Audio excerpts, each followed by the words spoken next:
तो चलिए हम बात करते हैं question number 12। The human I forms the image of an object at its. देखो जो ह्यूमन आई है कहाँ पे इमेज फॉर्म करती है, याद रखें कहाँ करती है, पीछे की तरफ रेटिना दिखाई दे रहा है।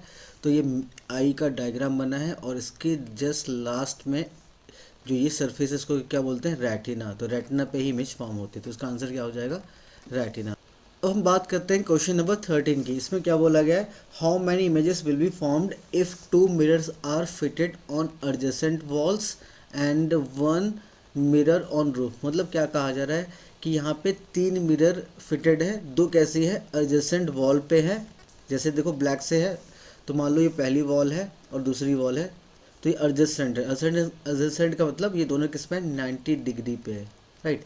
तो यहाँ पे 2 मिरर क्या कहते हैं लगाया गया है। उसके अलावा रूफ पे, छत पे, जो ये ग्रीन से दिखा रहा हूँ, मान लो ये क्या है, रूफ है। तो रूफ पे 3rd मिरर लगा हुआ है, राइट, अंदर की तरफ से। तो ये 3rd मिरर हो जाएगा। तो कितनी इमेज बनेगी अगर इसके बीच में कहीं मान लो ये जो ओ डॉट दिखा रखा है ये ऑब्जेक्ट है, ठीक है, ये डॉट दिखा रखा है, ये रेड सा ऑब्जेक्ट है। तो कितनी इमेज बनेगी, पहले देखिए जो एडजेसेंट मिरर्स हैं ये दोनों किस पे परपेंडिकुलर हैं। तो हमें पता है कि जो एडजेसेंट वॉल है अगर परपेंडिकुलर है तो जब 2 मिरर परपेंडिकुलर होती हैं तो उनसे नंबर ऑफ इमेज कैसे निकालते हैं, कितनी बनती है, वो एन हमें निकालना पड़ता है। एन क्या होता है अभी देखते हैं, 360 अपॉन में थीटा होता है। थीटा क्या, जो दोनों मिरर्स के बीच में एंगल, यहाँ पे क्या 90 डिग्री है, तो 360 अपॉन में 90 करेंगे, दैट इज़ 4 आएगा। और अगर एन इवन आता है, जैसे यहाँ पे 4 आ गया है, तो नंबर ऑफ इमेज कितनी होती है, एक कम। तो नंबर ऑफ इमेज कितनी हो जाएगी, नंबर ऑफ इमेजेस कितने हो जाएंगी, एक कम हो जाएगी। अगर इवन आता है दैट इज़ 3 हो जाएगी।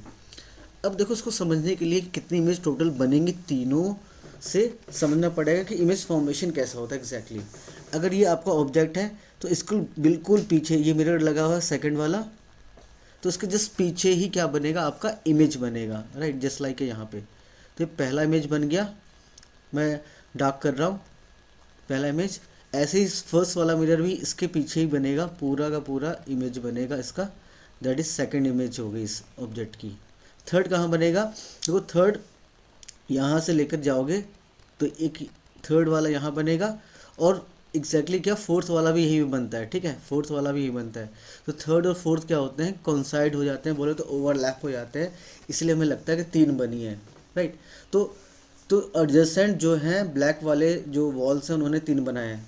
अब देखो ध्यान से, अब क्योंकि ये जो रूफ वाला है, अब रूफ वाले के लिए ये तीनों जो इमेज है ऑब्जेक्ट का काम करेंगी, तो इनकी वजह से क्या होगा, तो ये तीनों किसका काम करेंगे, ऑब्जेक्ट का। तो 3 और बन जाएंगे ऊपर की तरफ, और बोले तो ये रूफ वाला बनाएगा, रूफ वाला बनाएगा इन तीनों का। जैसे इसका इमेज बनाएगा 2 डैश मान लेते हैं, और इसका इमेज बनाएगा 3 डैश मान लेते हैं, एंड इसका इमेज बनाएगा 1 डैश। टोटल 6 इमेज बन चुकी है, अभी देखा जाएगा टोटल 6 इमेज बन गई हैं। और उसके अलावा जो ऑब्जेक्ट बीच में खड़ा हुआ है इसकी इमेज एकदम ऊपर बना देगा, राइट, ओके। तो रियल ऑब्जेक्ट दैट इज कितने हो जाएंगे, टोटल 7 हो गई। सो आई बिलीव आपको समझ में आ गया होगा। चलते लिखा हुआ है, the change in focal length of eye lens is caused by action of.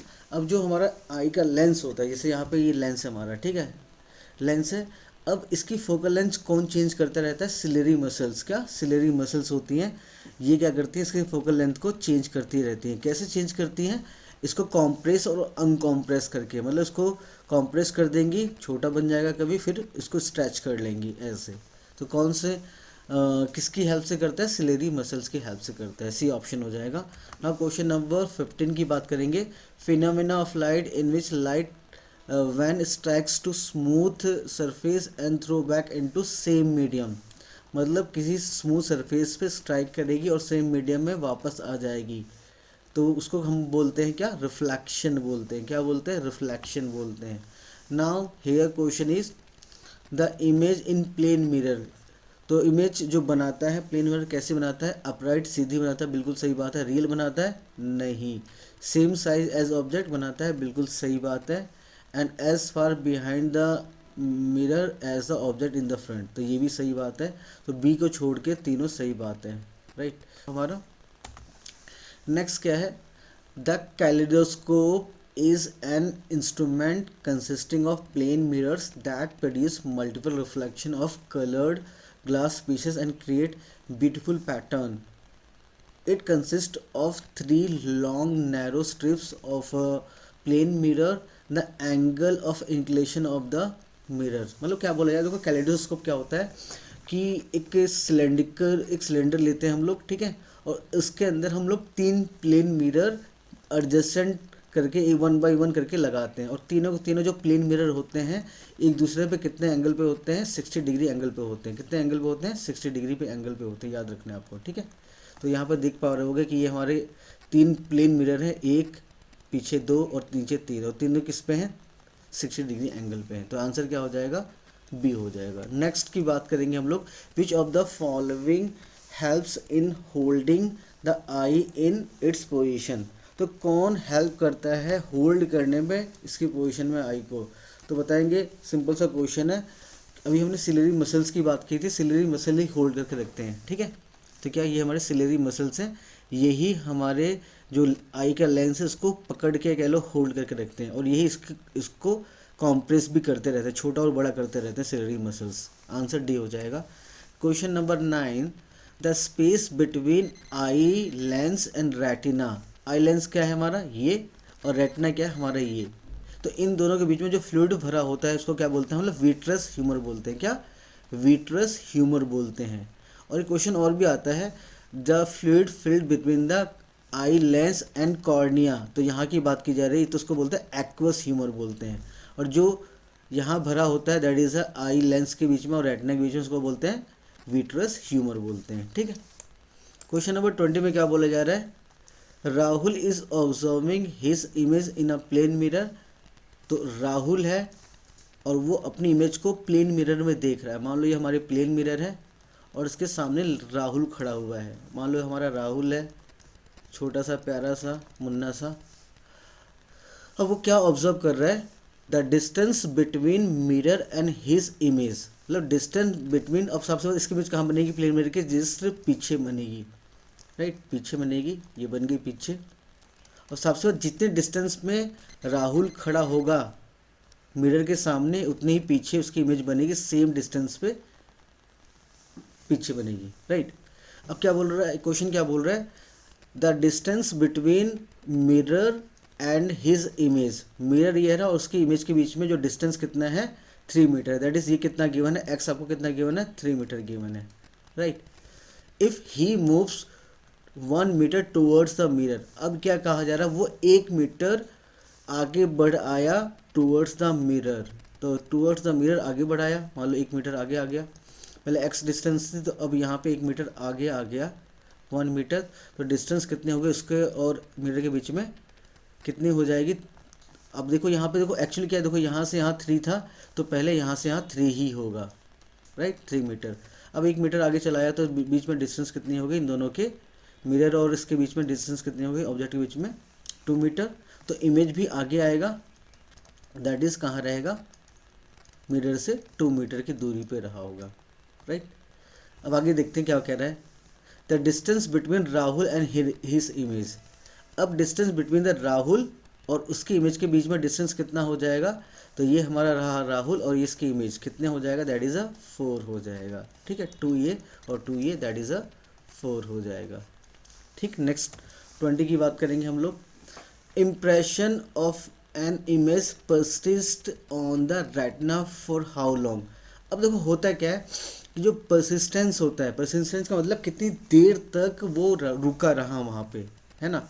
तो जैसे कि अगर मैं बात करूँ परसिस्टेंस ऑफ विजन की बात की जा रही है यहाँ पे, क्या होता है, देखिए सिंपल सी बात है, when a image of an object remains on retina of I for short time even after object is removed called is persistence of vision. अब परसिस्टेंस ऑफ विजन का मतलब क्या है कि आप किसी ऑब्जेक्ट को देख रहे हो और उसको हटा भी दिया जाए आपकी आंखों के सामने से। अभी ऑब्जेक्ट है, ये मान लो आपकी आईज़ है, ठीक है, ये आपकी आई है और ऑब्जेक्ट अभी है, उसको हटा भी दिया जाए तो कितनी देर तक उसकी इमेज आपकी मेमोरी में रहेगी, क्या कितनी देर तक मेमोरी में रहेगी, रिटेन रहेगी, इसको हम बोलते हैं परसिस्टेंस ऑफ विजन बोलते हैं।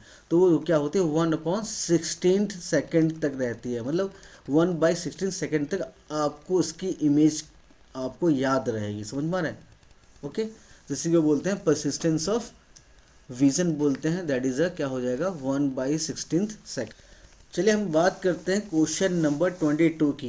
अ person standing at the centre of rectangular room is looking into 1 metre long mirror at opposite end of the room.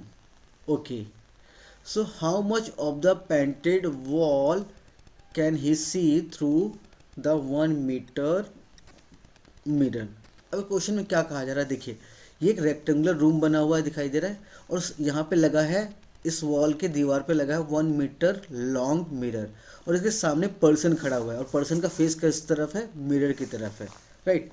अब इसके अपोजिट वॉल पे क्या एक पेंटिंग बनी है, पेंटेड वॉल पे पेंटिंग बनी है, हेलो है ना, ठीक। अब क्या कहा जा रहा है कि how much of painted wall he can सी, मतलब 1 मीटर लॉन्ग मिरर है उसमें ये देख रहा है, तो सबसे बाद इसकी जो इमेज है क्या, कितना पेंटेड वॉल की लेंथ को देख पाएगा, कहने का मतलब है इस मिरर के अंदर, राइट। ओके, क्वेश्चन समझ में आ गया होगा। अब इसके लिए डायरेक्टली फॉर्मूला आपको यूज़ करना है। याद रखो कभी ऐसे सिचुएशन आए कि बीच में कहीं पे भी पर्सन खड़ा है, सामने मिरर है और पीछे का पोर्शन उसको देखना है मिरर के अंदर, तो कितना मैक्सिमम पोर्शन देख पाएगा उसके लिए फॉर्मूला होता है। अब हम मान लेते हैं यहाँ पे जो मिरर की लेंथ है स्मॉल एच है और पीछे जो मैक्सिमम देख पाएगा वॉल है ना, वॉल की लेंथ देख पाएगा, तो मान लो कैपिटल एच है और मिरर से पर्सन की दूरी ए मान लेते हैं और पर्सन से वॉल की दूरी बी मान लेते हैं। तो उसके लिए फॉर्मूला क्या बनता है, तो maximum wall he can see that is h equal to length of the mirror और 2a plus upon plus b upon में ए होता है। क्योंकि देखो यहाँ पे क्या पर्सन क्या सेंटर पे खड़ा है, सेंटर का मतलब 6 मीटर यहाँ से और 6 मीटर यहाँ से, राइट। तो कहने का मतलब जो मेरा ए था वो भी 6 है और बी था वो भी 6 है, तो आई कैन से कि ए और बी आपस में बराबर हो गए क्योंकि सेंटर में खड़ा है। तो अगर इस इक्वेशन में ए इक्वल टू बी डालूंगा मैं, आप देखेंगे एच इक्वल टू 2a और b की जगह मैं ए लिख सकता हूँ, ए कर दूंगा अपॉन में ए, तो अल्टीमेटली कितना आएगा h और ये 3a हो जाएगा अपॉन में a हो जाएगा। तो अल्टीमेटली a से कैंसिल हो जाएगा, राइट। तो a से कैंसिल हो जाएगा तो 3h आएगा, राइट। और h क्या था, लेंथ ऑफ द मिरर, तो 3 into length of the mirror कितना गिवन है 1 मीटर, दैट मीन्स कि 3 मीटर वॉल की लेंथ को देख पाएगा maximum, right. Is that clear? तो इस फॉर्मूला को याद रखेंगे तो आंसर सी आएगा आपका। चलिए बात करते हैं क्वेश्चन नंबर 23 की। The given diagram shows a girl standing at a position of x in front of a plane mirror at a distance of x metre from the mirror. क्या कहा जा रहा है इस लाइन तक कि एक गर्ल है जो एक्स पोजिशन पर खड़ी है प्लेन मिरर के सामने और वहाँ से उसकी दूरी कितनी है, एक्स मीटर की दूरी पे खड़ी है। अब क्या कहा जा रहा है, when girl moves y metre away to new position y the distance between girl and her image increase by 8 metre, what is y. मतलब अब क्या कहा जा रहा है, गर्ल एक्स पे खड़ी थी तो इससे अवे जाती है वाई मीटर, कितना वाई मीटर अवे जाती है, दैट इज वाई पोजीशन पहुंच गई। तो जो अब क्या डिस्टेंस बिटवीन द गर्ल और उसकी इमेज के बीच में डिस्टेंस कितना हो जाएगा, इंक्रीज बाई कितना 8 मीटर। अब तो समझते हैं इंक्रीज हुआ है। अगर मैं पहले की सिचुएशन की बात की जाए, पहले इनिशियल सिचुएशन की बात की जाए तो एक्स पे खड़ी थी, इनिशियली कहाँ खड़ी थी, एक्स पे खड़ी थी। तो उस गर्ल के और उसकी इमेज के बीच की दूरी कितनी होगी, अब देखो एक्स पे खड़ी थी तो एक्स डिस्टेंस दूरी पे ही, तो उसकी इमेज कहाँ बनेगी, एक्स पीछे की तरफ ही बनेगी, राइट। तो यहाँ बनेगी, तो उस टाइम पे उसकी इमेज और उसके बीच में डिस्टेंस कितना रहा होगा, 2x रहा होगा, राइट। तो उस टाइम क्या होगा 2x रहा था। अब जब फाइनल पोजीशन जब y पीछे गई, फाइनल में क्या अभी कहाँ पे आ गई, y पे, राइट, y पे, तो इसकी इमेज भी कहाँ बनेगी, ऑब्जेक्ट बोले तो गर्ल यहाँ, तो इसकी इमेज भी कहीं ना कहीं यहाँ बनेगी, राइट। तो कितना बनेगी, ये x प्लस वाई है तो ये भी x प्लस वाई हो जाएगा यहाँ से यहाँ तक। तो अब पोजीशन दोनों को अगर देखा जाए, दोनों के बीच में डिस्टेंस कितना है, उसकी इमेज और उसके बीच में डिस्टेंस कितना है, 2 times of x plus y हो जाएगा। तो ये हो गया 2 times of x plus y, right.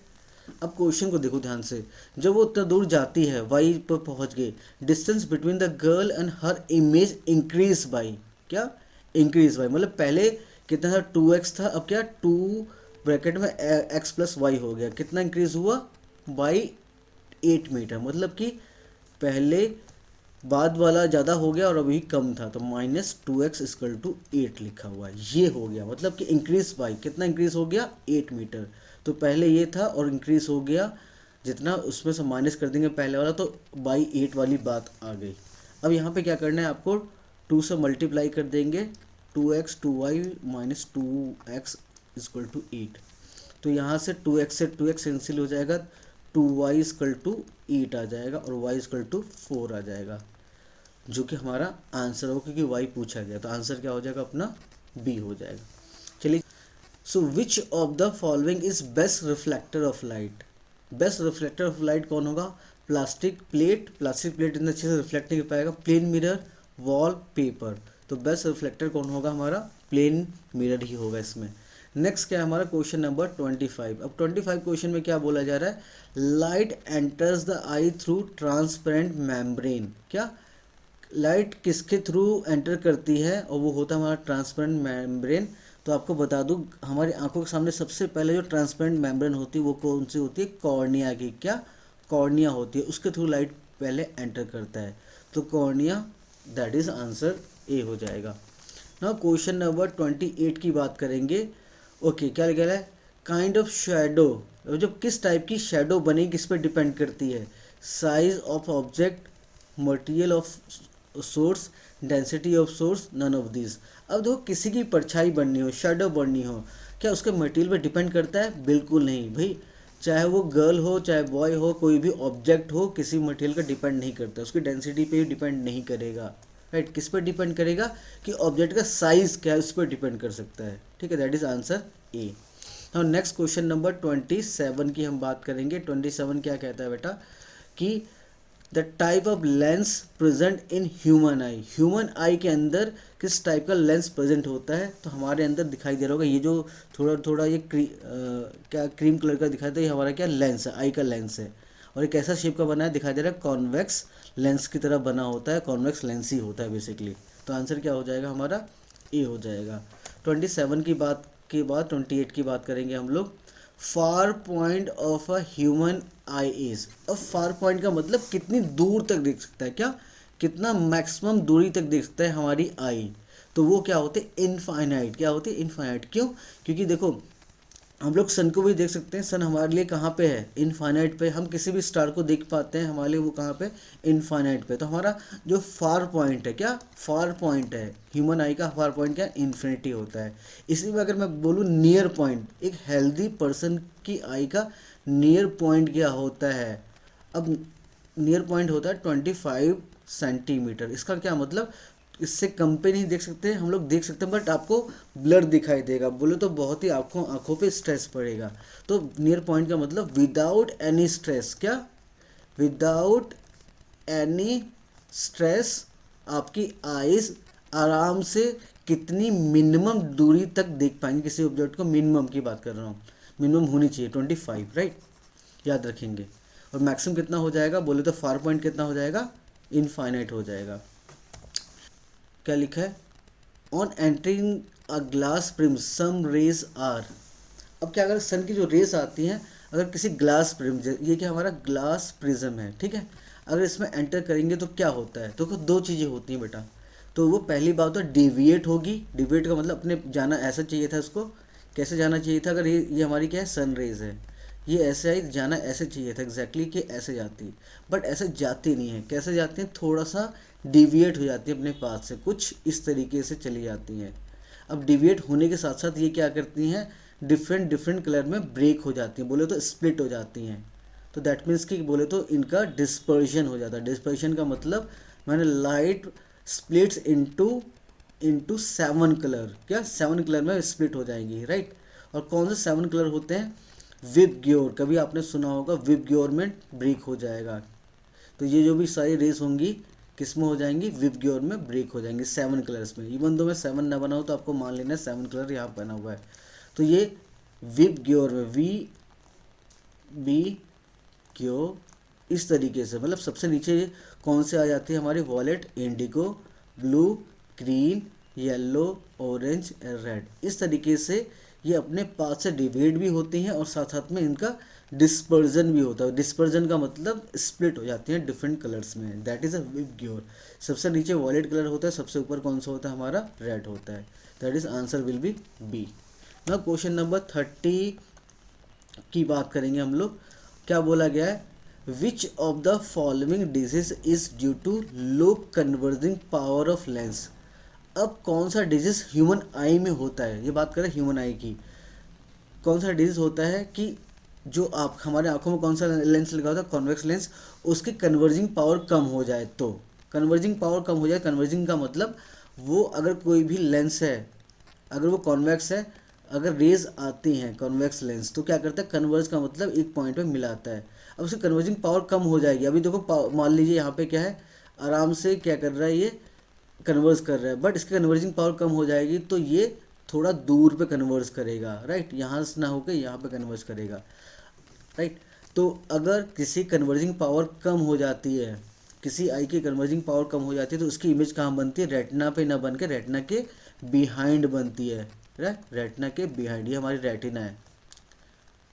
तो रेटिना के बिहाइंड जब इमेज बनती है, कन्वर्जिंग पावर उसकी कम हो जाती है, इसलिए बनती है। और उस बीमारी को बोलते हैं हाइड्रोमेट्रोपिया, क्या, हाइपर मेट्रोपिया बोलते हैं, क्या, हाइपर मेट्रोपिया बोलते हैं। तो आंसर क्या हो जाएगा, सी हो जाएगा। उसके लिए हम क्या कर सकते हैं, अब वो इस प्रॉब्लम को दूर करने के लिए हम लोग क्या करेंगे, क्योंकि कन्वर्जिंग पावर ही कम हुई है, तो हमें क्या करना पड़ेगा, एक कॉन्वेक्स लेंस यूज़ करना पड़ेगा। मतलब जिस पर्सन को ये प्रॉब्लम है उसको हम लेंस लगवाएंगे, कौन सा लेंस, कॉन्वेक्स लेंस हम लगवा देंगे, राइट, करेक्शन के लिए बोले तो आराम से उसको दिखाई देगा। नाउ क्वेश्चन नंबर 31 की बात करते हैं हम लोग। 31 में क्या बोला गया है, the number of images of a candle flame can be seen on in a thick mirror the brightest image. देखो क्या हो रहा है, थिक मिरर है। थिक मिरर का मतलब क्या है कि थिक मिरर है तो उसके दो लेयर होंगे, दो सरफेस होंगे, एक ये वाली सरफेस होगी और ये वाली सरफेस। अगर यहाँ पे कैंडल है, लिसन एवरीबॉडी, यहाँ पे कैंडल है तो पहले पहले वाले जो सरफेस है उससे उस जो भी रेस आएंगी यहाँ से, तो मैक्सिमम रेस इसको क्रॉस कर जाएंगी और बहुत ही कम रेस वापस रिफ्लेक्ट होकर जाएंगी। और जो कम रेस रिफ्लेक्ट हो जाएंगी तो जो भी इमेज बनाएंगी बहुत डल बनेगा, राइट, इतना ब्राइट नहीं बनेगा। लेकिन जो सेकंड वाली लेयर होती है, सेकंड वाली लेयर से जब रिफ्लेक्शन होगा तो मैक्सिमम टू मैक्सिमम रिफ्लेक्शन कहाँ से होंगे, सेकंड वाली लेयर्स होंगे। तो ज़्यादा से ज़्यादा रिफ्लेक्शन इससे होंगे, क्योंकि मैक्सिमम टू मैक्सिमम लाइट की रेज इस फर्स्ट वाले को पास करके इससे ही रिफ्लेक्ट होगी। तो दैट्स वाई जो सेकंड वाली लेयर से पास होके आएंगे और बनाएंगे क्या, इमेज बनाएंगे, वो थोड़ा ब्राइट होगी, राइट। तो इसमें बोला है number of images can be seen in thick, the brightest image कौन सी होगी, सेकंड वाली सी, क्या, सेकंड वाली से। Is that clear. तो सेकंड वाली लेयर से जो भी इमेज बनेगी वो ब्राइट बनेगी, फर्स्ट वाली लेयर से भी बनेगी बट उतनी ब्राइट नहीं बनेगी। Is that clear. तो आगे बात करते हैं। नेक्स्ट क्या है, ability of eye to see object at all the distances. अब देखो हमारी जो आइज़ होती है, ऑब्जेक्ट चाहे यहाँ पे हो या यहाँ पे हो, यहाँ पे हो, उसको देखना होता है। अब उसको देखने के लिए क्या करना पड़ेगा, जो हमारी लेंस है उसकी फोकल लेंथ को लगातार चेंज करते रहना पड़ेगा, फोकल लेंथ को चेंज करते रहना पड़ेगा। और फोकल लेंथ को चेंज करने का काम कौन करता है, सिलेरी मसल्स करता है, क्या, सिलेरी मसल्स करता है, राइट। और इसी जो एबिलिटी होती है हमारे आइज़ की, बार बार फोकल लेंथ को चेंज करके आराम से ऑब्जेक्ट कहीं पे क्लियरली देख पाता है, इसको बोलते हैं पावर ऑफ अकोमोडेशन। क्या बोलते हैं, पावर ऑफ अकोमोडेशन बोलते हैं। मतलब पावर ऑफ अकोमोडेशन, जैसा ऑब्जेक्ट खड़ा है, जैसा ही उसके सामने खड़ा है उसी हिसाब से अपने फोकल लेंथ को अकोमोडेट करवा लेगा with the help of ciliary muscles, accommodation होता है, ठीक है। तो आंसर क्या हो जाएगा, डी हो जाएगा। नेक्स्ट हम बात करेंगे क्वेश्चन नंबर 33 की, एक सेकेंड।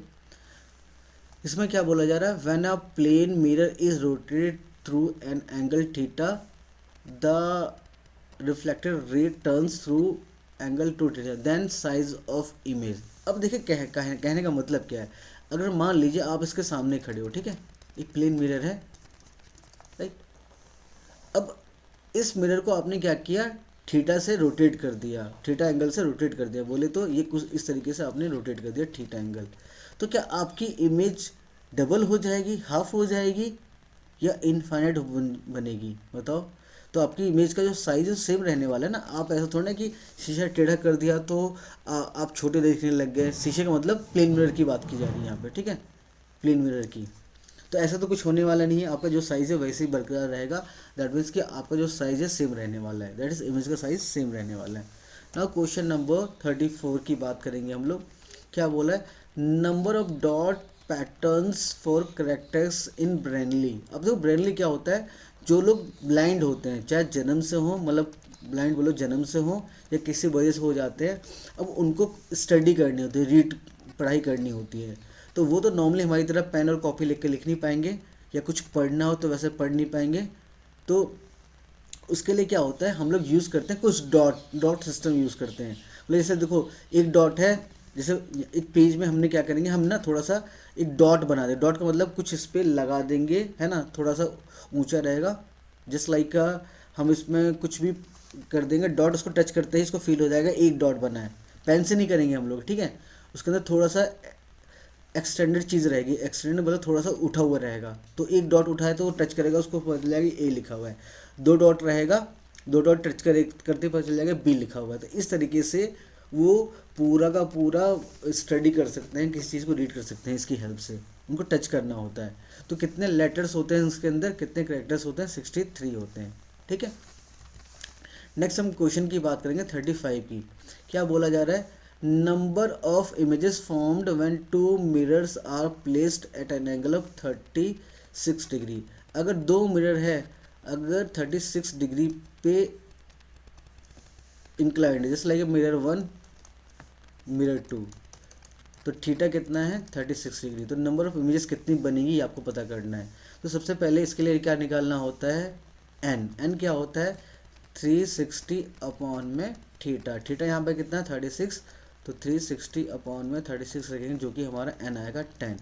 अब 10 हमारा क्या है इवन, और जब भी एन इवन आता है तो नंबर ऑफ इमेजेस कितनी होती है, एक कम हो जाती है। क्या नंबर ऑफ इमेजेस कितनी होती है, एक कम हो जाती है अगर इवन आया तो। 10 - 1 that is 9, answer d. Now question number 36 की बात करेंगे। Dash is the phenomena due to which sky appears dark instead of blue to an astronaut. देखो पहली बात समझ लीजिए, जो हमें स्काई है, स्काई का कलर हमें कैसे दिखाई देता है, ब्लू दिखाई देता है, राइट, ब्लू। अब किसके कारण होता है ये, एक फेनोमेना होता है, उसको बोलते हैं स्कैटरिंग। क्या, स्कैटरिंग होता है, स्कैटरिंग होता है, उसकी वजह से दिखाई देता है। हमारे हमारे सराउंडिंग में जो एयर होती है उसकी वजह से स्कैटरिंग होता है लाइट का, उसकी वजह से ब्लू दिखाई देती है। बट जो एस्ट्रोनॉट होते हैं, जो अंतरिक्ष में आते हैं, अंतरिक्ष में तो कोई एटमॉस्फेयर तो होता नहीं है, राइट। तो जब अंतरिक्ष में कोई एटमॉस्फेयर होगा ही नहीं तो वहाँ पे स्कैटरिंग नहीं हो पाएगी। स्कैटरिंग नहीं हो पाएगी तो जो भी एस्ट्रोनॉट होते हैं वो जो स्काई को देखते हैं उनको कैसा दिखाई देता है, डार्क, काला दिखाई देता है। तो किसकी वजह से कह सकते हैं हम लोग, यहाँ पे स्कैटरिंग की वजह से कह सकते हैं। नेक्स्ट क्या है, question number 37। Absolutely still surface of water act as, मतलब कि एकदम स्टिल है, वाटर की सरफेस एकदम स्टिल है, बोले तो ऐसी है, बिल्कुल स्टिल है। किसकी तरह बिहेव करेगी बताओ, साफ सी बात है, जो भी रेस आएंगी तो कहीं ना कहीं देखा किसकी तरह बिहेव करेंगी, एक मिरर की तरह बिहेव करेंगी, राइट। तो किसी भी, आप खुद देखना, कहीं पानी एकदम रुका हो, बिल्कुल हिले ना, और क्लीन वाटर हो और एकदम स्टिल हो, तो उस पर आप अपना फेस भी देख सकते हो। क्यों दिखाई देता है, क्योंकि वो एकदम मिरर की तरह काम कर रहा होता है। तो आंसर क्या हो जाएगा, ए हो जाएगा। ना question number 38। Materials that completely block out the light. Block out the light का मतलब लाइट को नहीं जाने देगा अपने थ्रू, उसको बोलते हैं ओपेक ऑब्जेक्ट बोलते हैं। Next question number 39। The image formed on retina. जो रेटिना, हमारी आंखों के अंदर रेटिना होता है, उसमें इमेज कैसी बनती है, फ्लैट बनती है, बिल्कुल सही बात है।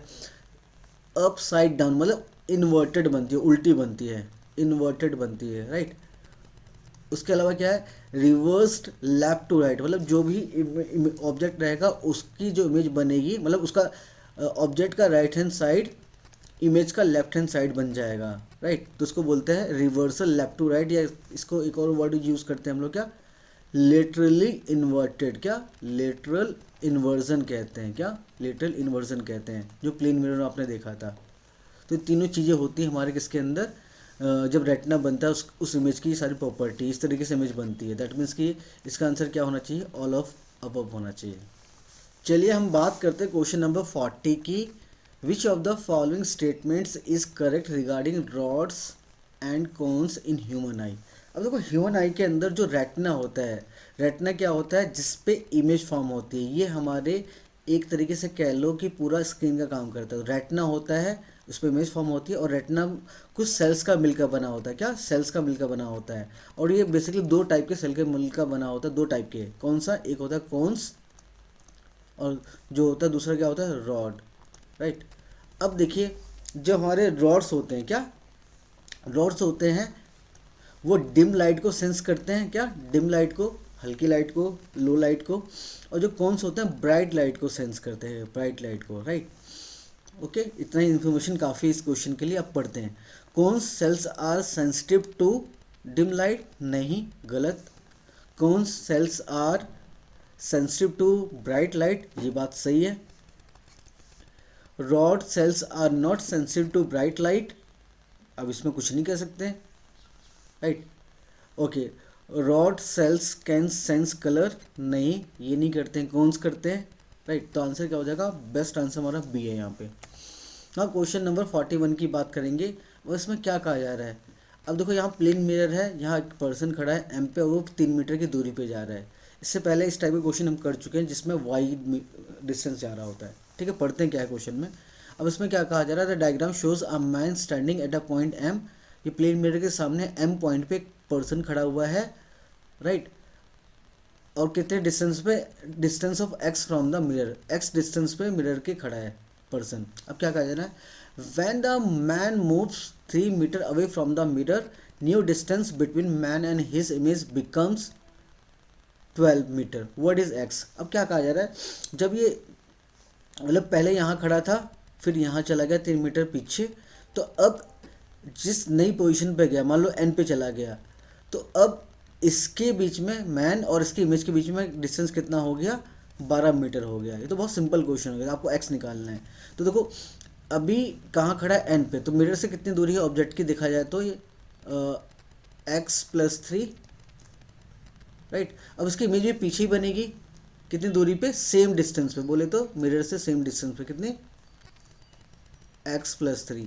तो ये इमेज हो गया और ये ऑब्जेक्ट हो गया। तो इन दोनों के बीच की दूरी, अब क्या बोला है देखो लास्ट लाइन में ही, व्हेन द मूव कर गया 3 metre, new distance between the man, बोले तो ऑब्जेक्ट एंड इमेज के बीच की दूरी होगी 12। मतलब इन दोनों की यहाँ से यहाँ तक की दूरी, यहाँ से यहाँ तक की दूरी होगी कितना, 12 मीटर। तो यहाँ से यहाँ तक की दूरी कितनी हो जाएगी, तो x+3 है और उसका 2 टाइम्स कर दो, तो 2 times of x+3 that is a 12 हो जाएगा। अब आपको x निकालना है, आराम से मैथमेटिकली निकाल लेंगे, इसको नीचे लेके आएंगे तो 6 हो जाएगा, और अल्टीमेटली ये 3 आ जाएगा। तो आंसर क्या आ जाएगा, 3 आ जाएगा।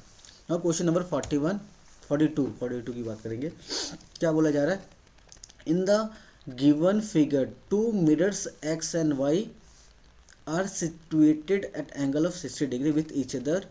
क्या कर रहा है, 2 मिरर्स हैं, यहाँ एक x है, प्लेन मिरर की बात कर रहे हैं, एक y है, दोनों कितने एंगल पे है, 60 डिग्री पे, जो गिवन है, राइट। ईच अदर क्या कह रहा है, with each other, and ray of light is incident on mirror x at angle of 50 degree. अब क्या कर रहा है, एक रे ऑफ लाइट है, जो दिखा रहा है क्वेश्चन में, जो इंसिडेंट होती है, जस्ट लाइक ये है ना, इंसिडेंट हो रही है एक्स मिरर पे, कितने एंगल ऑफ 50 डिग्री पे, कितने 50 डिग्री पे, क्वेश्चन में गिवन है ऑलरेडी। उसके बाद क्या बोल रहा है, when the ray is reflected by the mirror y, then what is angle of reflection at this mirror. अब साफ सी बात क्या पूछा जा रहा है, जब ये इस पे जाएगी, फॉल होगी इस मिरर पे, तो साफ सी बात है, रिफ्लेक्ट होने के बाद कहाँ किस पे जाएगी, वाई पे जाएगी, और फिर से रिफ्लेक्ट होगी। तो क्या पूछा जा रहा है, angle of reflection from the Y mirror. क्या, angle of reflection from the Y mirror, मतलब यहाँ पे हमें क्या बनाना पड़ेगा, नॉर्मल। ये क्या बनाना पड़ेगा, सेकेंड मिरर पे ये नॉर्मल बनेगा, और नॉर्मल बनाया, और ये हमारा क्या है, angle of reflection from the Y mirror, right. और ये एंगल ऑफ इंसिडेंस हो जाएगा। चलो ये करते हैं सिंपल, इसको सिंपल में क्या करना है, इसमें सिंपल सी मैथमेटिक्स है बेटा, और लॉ ऑफ रिफ्लेक्शन यूज़ करना, और कुछ नहीं। अब पहले मिरर की बात करते हैं हम लोग। अब फर्स्ट मिरर पे देखेंगे, फर्स्ट मिरर पे ये मिरर की सरफेस से 50 डिग्री एंगल है। अब एंगल ऑफ इंसिडेंस निकालना पड़ेगा, उसके लिए हमें क्या बनाना पड़ेगा, इस मिरर पे हमें बनाना पड़ेगा एक नॉर्मल। तो बना लेते हैं, इसके परपेंडिकुलर नॉर्मल बनता है, तो एक नॉर्मल बनाएंगे इसके परपेंडिकुलर ये, राइट। अब देखिए, अगर परपेंडिकुलर और सरफेस के बीच में एंगल कितना होता है, सॉरी ये नॉर्मल है, राइट।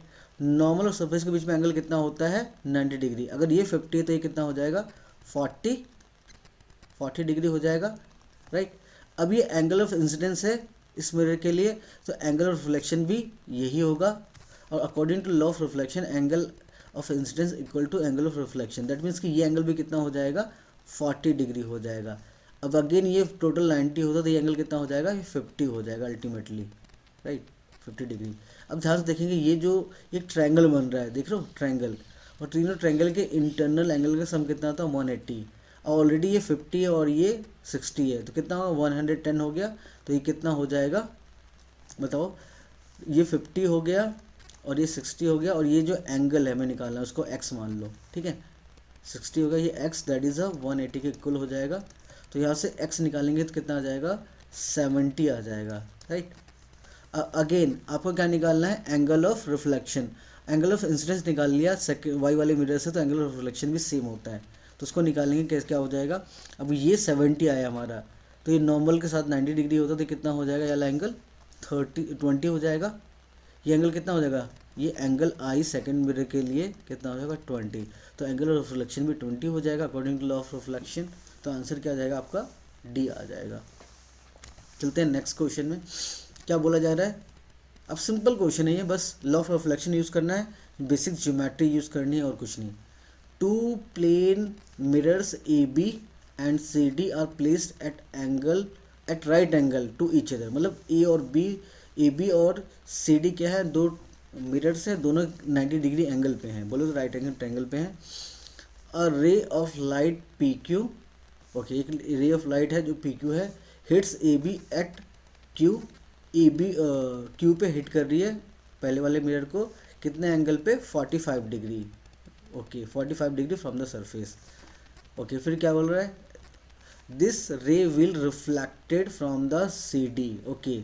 तो ये एट एंगल, अब क्या बोला है देखो, सिंपल सी बात क्या बोला जा रहा है, दो मिरर्स हैं ए और बी, दोनों ए बी और सी डी परपेंडिकुलर है, और जो एक रे फॉल हो रही है मिरर पहले वाले मिरर पे 45 डिग्री पे, तो दूसरे से भी रिफ्लेक्ट होगी, रिफ्लेक्शन के बाद कुछ ऐसा जाएगी, राइट, ऐसे जाएगी मान लो, फिर ये भी रिफ्लेक्ट होगी कहीं ना कहीं देखा जाए, तो कितने एंगल पे रिफ्लेक्ट होगी, angle of reflection from the C D पूछा गया है, राइट।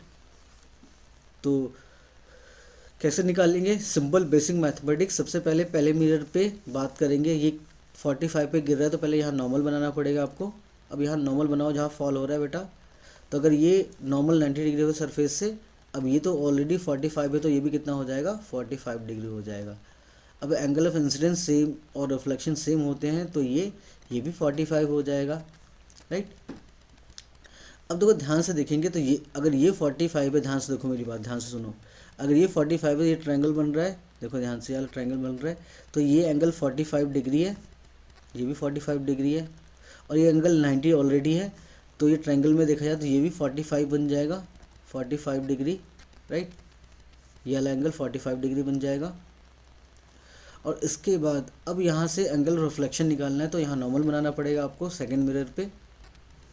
अब नॉर्मल बनाएंगे, अब खुद बताओ, अगर ये 45 है तो ये भी 45 हो जाएगा angle of incidence second mirror पे, और एंगल ऑफ रिफ्लेक्शन में कितना हो जाएगा 45 हो जाएगा, तो दैट मीन्स 45 पे ही वापस चला जाएगा, दैट मीन्स एंगल आंसर क्या हो जाएगा सी हो जाएगा, ठीक है। नाउ क्वेश्चन नंबर 44 की बात करेंगे हम लोग। Two plane mirrors A and B are perpendicular to each other, okay. दो प्लेन मिरर हैं, दोनों एक दूसरे के परपेंडिकुलर, हम बना लेते हैं, जैसा क्वेश्चन कह रहा है करते चले जाते हैं। दो प्लेन मिरर है कि मान लो, और दूसरा क्या है, ये दोनों कितने हैं एक दूसरे पे परपेंडिकुलर, बोले तो 90 डिग्री, मिरर 1 मिरर 2। अब क्या बोल रहा है, a ray of light incident at 45 degree on first mirror.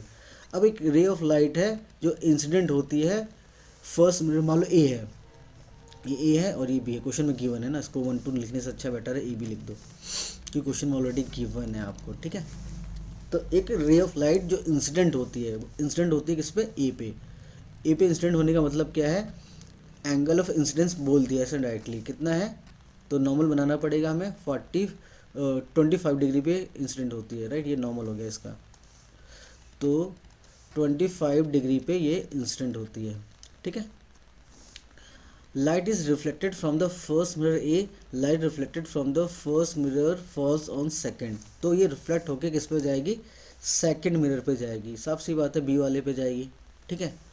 Okay, what is the angle made by the reflected ray by mirror with its surface, मतलब कह रहे हैं जब इस पे रिफ्लेक्ट होगी, साफ सी बात रिफ्लेक्ट होगी, तो कितना एंगल बाद में रिफ्लेक्ट करते हुए फ्रॉम द बी मिरर से बनाएगी, बोलो तो ये एंगल पूछा गया है आपसे, ठीक है। तो इसको निकालना है, कैसे निकालेंगे, simple law of reflection use करना है और बेसिक ज्योमेट्री यूज़ करना है।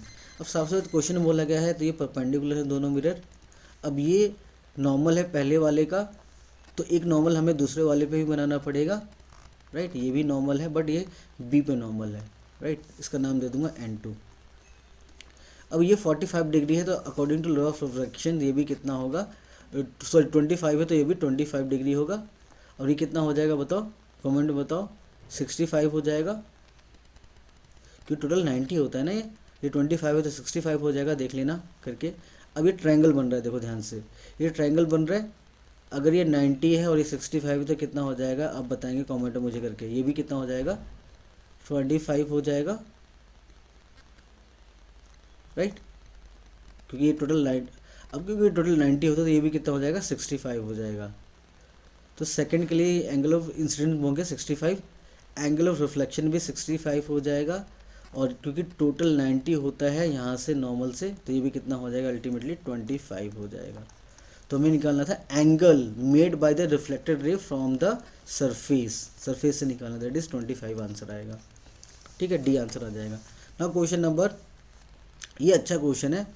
अब इसमें क्या, थोड़ा लेंस आपको पता होना चाहिए, लेंस, अब कौन से लेंस की बात की जा रही है, कॉन्वेक्स लेंस की। अब उसमें थोड़ा मिसिंग क्या था, फोकल लेंथ एफ होता है, एफ गिवन है क्वेश्चन में, ठीक है।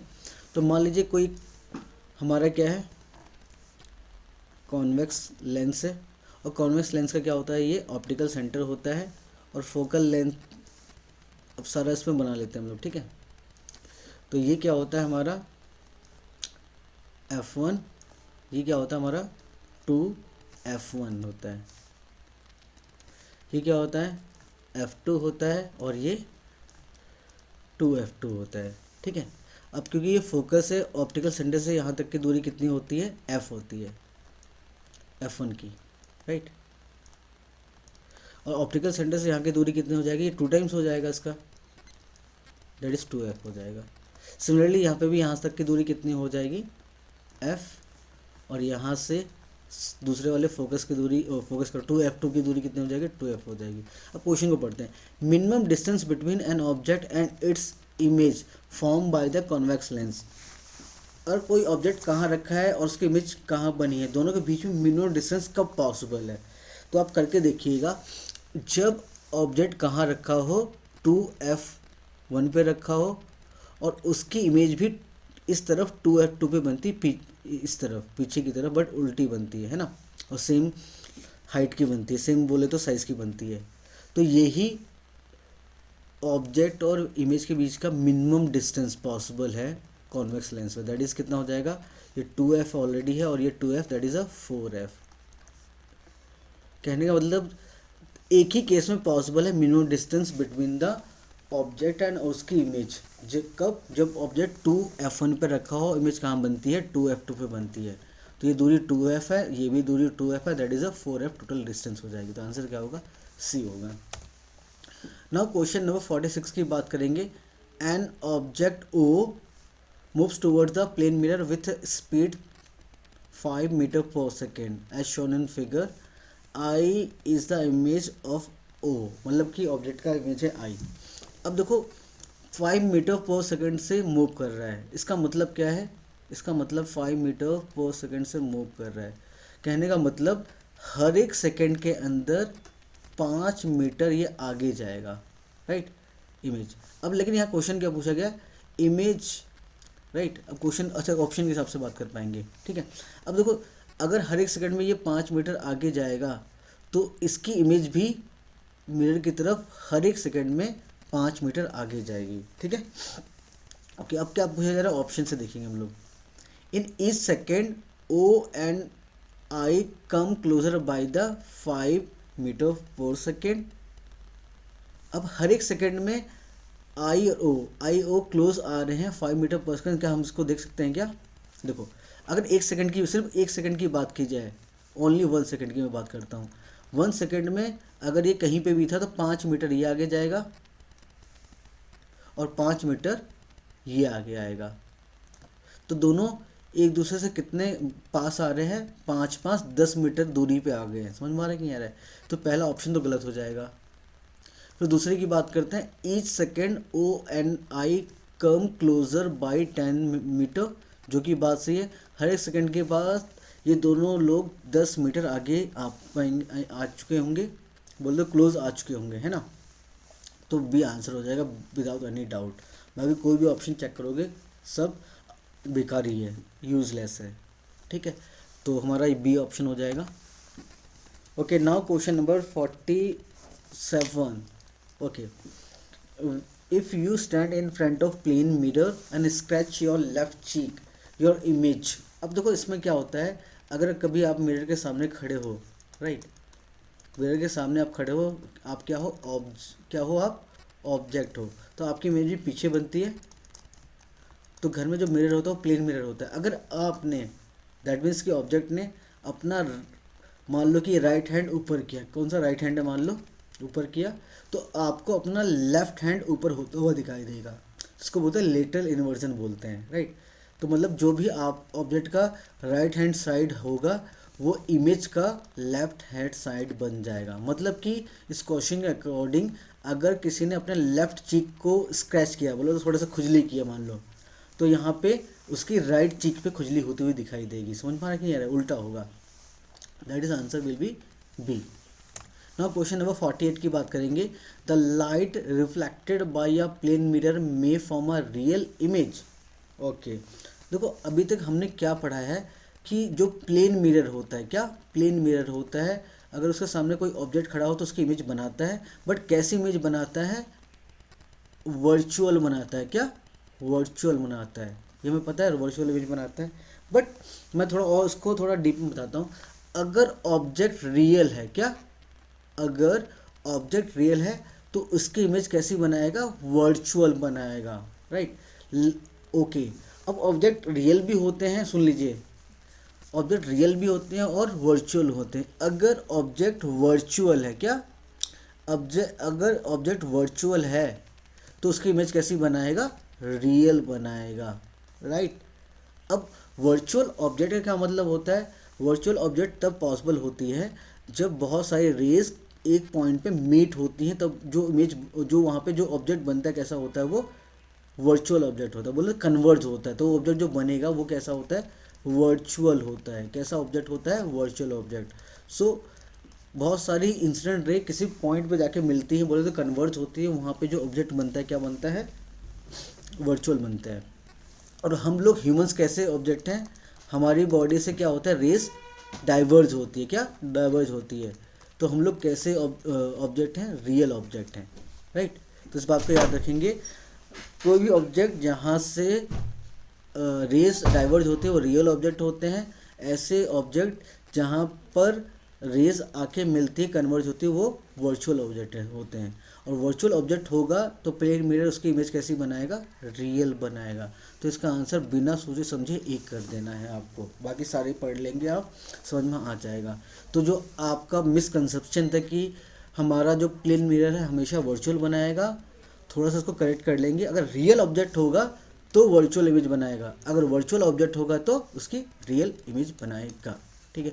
Next, plane mirror. Plane mirror कैसे इमेज फॉर्म करता है? सेम साइज की करता है।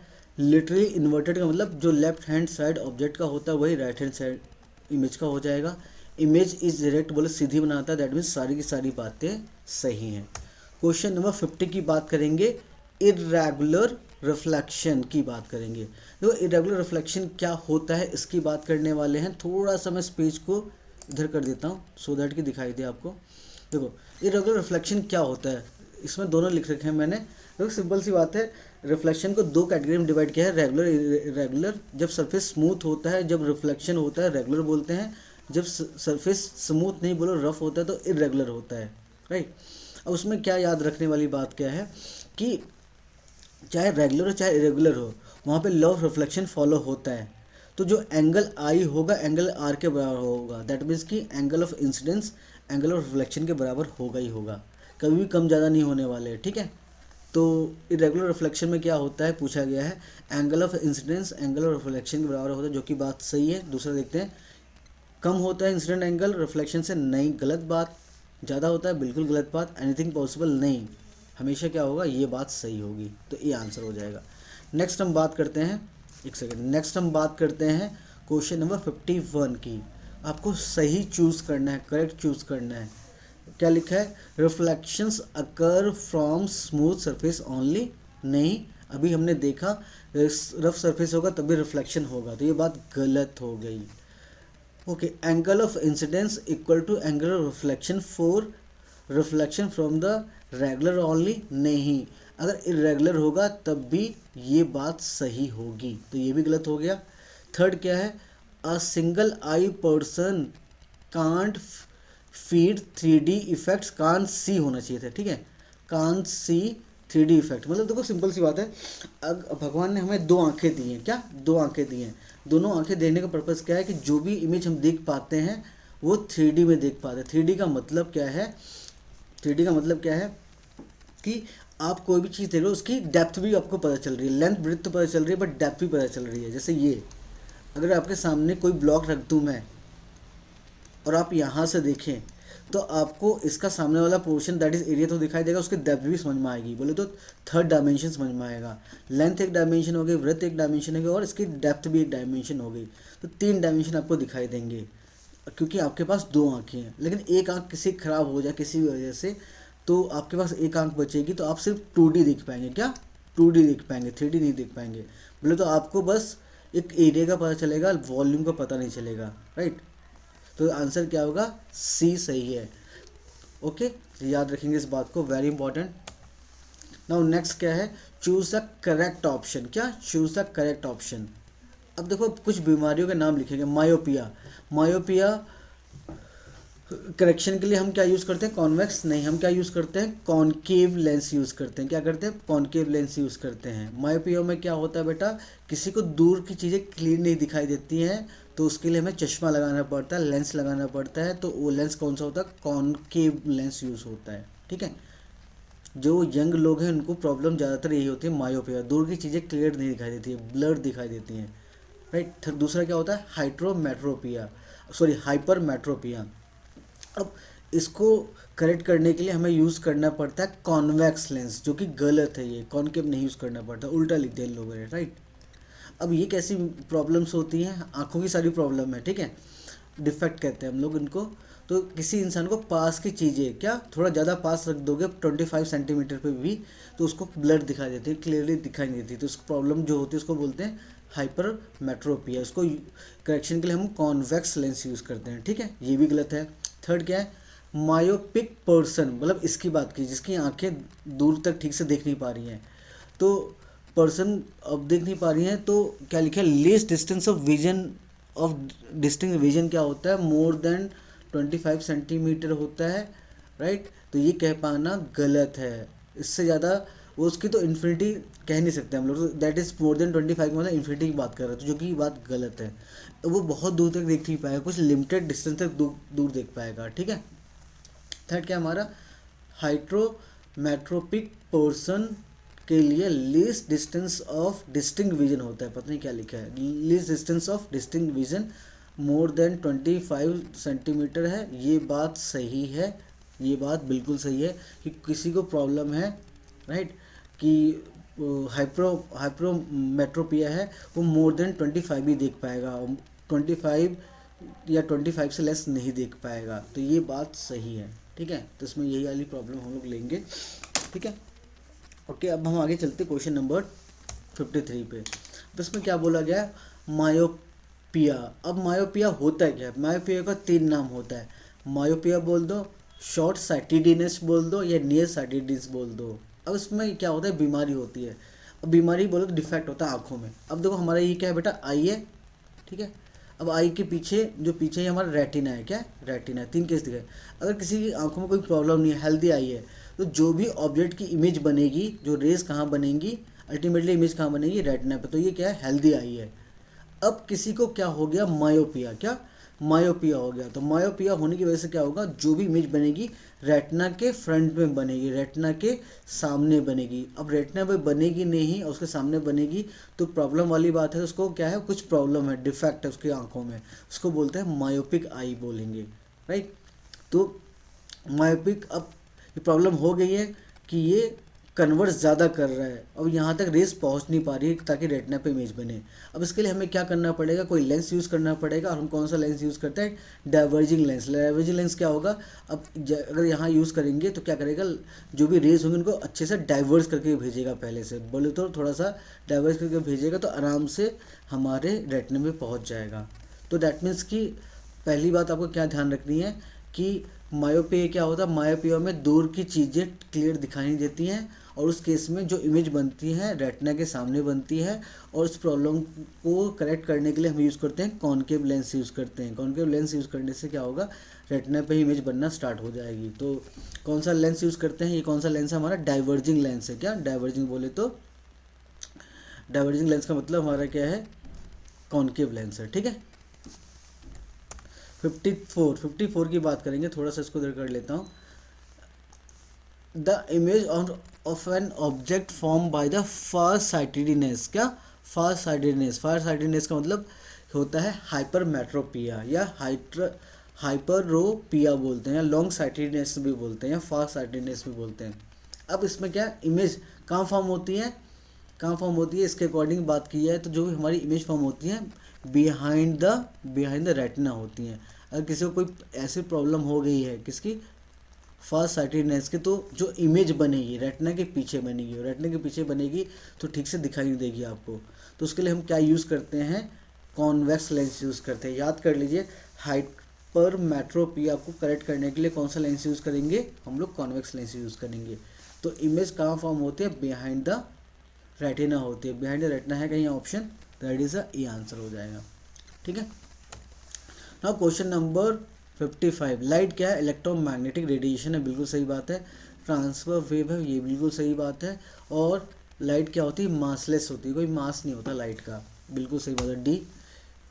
नेक्स्ट क्या है, distance of source increases intensity of light. अब देखो जितना भी हम लाइट की सोर्स को दूर लेके जाएंगे, राइट, उससे उतनी उसकी इंटेंसिटी कम होती रहती है। क्यों, क्योंकि इंटेंसिटी ऑफ लाइट और डिस्टेंस का रिलेशन क्या होता है, इन्वर्स होता है। बोले तो अगर डिस्टेंस को बढ़ाओगे तो इंटेंसिटी क्या होगी, कम होगी। तो आंसर क्या होगा, इंक्रीज करने पर डिक्रीज होगी। Now question number 57, ENT doctors. E का मतलब आई ईयर, एन का मतलब नोज, टी का मतलब थ्रोट।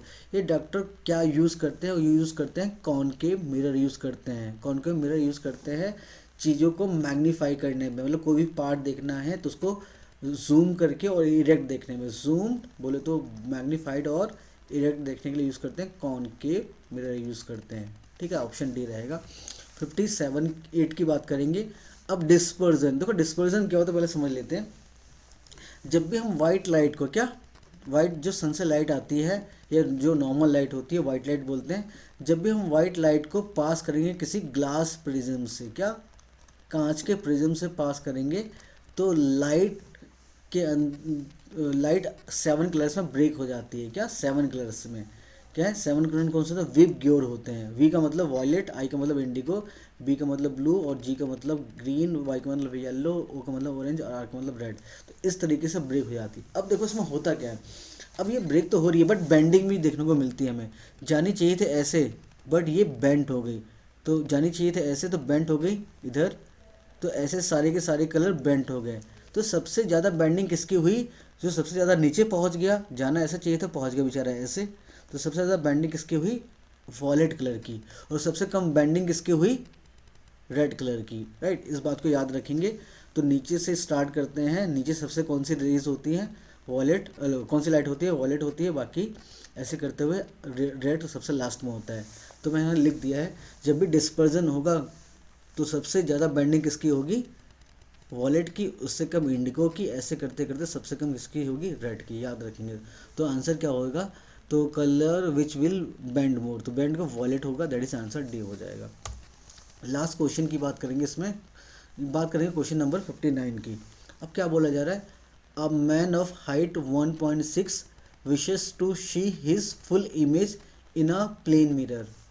एक पर्सन है, वो चाहता है कि सामने प्लेन मिरर रखा हुआ है तो अपनी पूरी इमेज देख पाए, और पूरी इमेज देखने के लिए मिनिमम हाइट मिरर की कितनी होना चाहिए, क्या मिनिमम हाइट। तो उसके लिए सीधा याद रखेंगे, जितनी भी उस पर्सन की हाइट है उसका आधा कर दो, उतनी मिनिमम हाइट कह लो, लेंथ कह लो, वो मिरर का, बिल्डिंग किसकी, मिरर का, कौन सी मिरर का, प्लेन मिरर की बात हो रही है यहाँ पे। तो उसकी हाफ हाइट का होना चाहिए। जैसे यहाँ पे बात की है, पर्सन की हाइट कितनी 1.6 है, तो 1.6 दैट मीन्स की 1.6 उसका हाफ कर दोगे, दैट इज 0.8 मीटर का मिनिमम प्लेन मिरर चाहिए उसको अपनी फुल इमेज देख पाए, दैट इज आंसर डी होगा। सो आई बिलीव आपको ये समझ में आ गया होगा।